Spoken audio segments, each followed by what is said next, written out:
So it's too soon to say right now, but we will move forward without delay.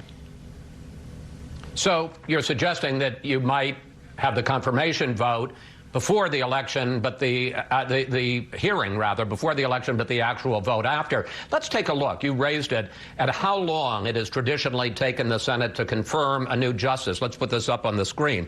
Since 1975, the average has been 40 days from when a president nominates a justice till the Senate holds its first hearing, and 70 days from nomination to Senate confirmation. We now have 44 days until the election, and there has been no nomination by the president yet. Why the rush to judgment? Chris, we're not going to rush. We're not going to cut corners or skip steps. We're going to move forward without delay.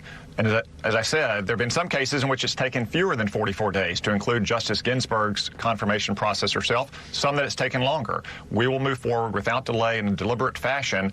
We will process the president's nominee, and I believe that we will confirm that nominee as well.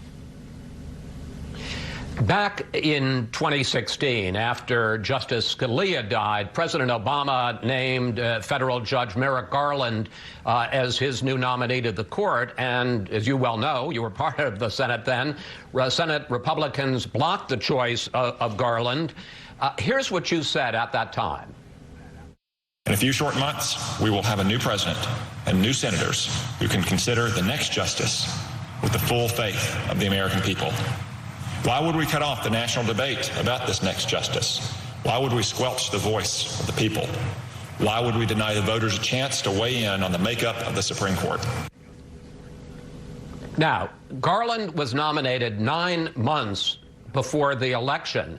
And you were saying then, 9 months before the election, it was wrong to deny voters a chance to weigh in. So if it was wrong then, 9 months before the election, why is it okay now, 6 weeks before the election?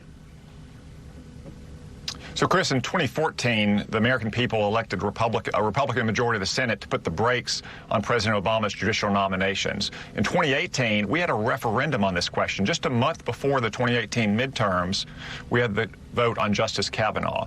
There could not have been a clearer mandate, because the American people didn't just re-elect Republicans, they expanded our majority. They defeated 4 Democratic senators who voted against Justice Kavanaugh. They re-elected the 1 Democratic senator who did vote for Justice Kavanaugh. So we have a clear mandate to perform our constitutional duty. That's what the Senate majority will do now. That's what we did back in 2016 as well.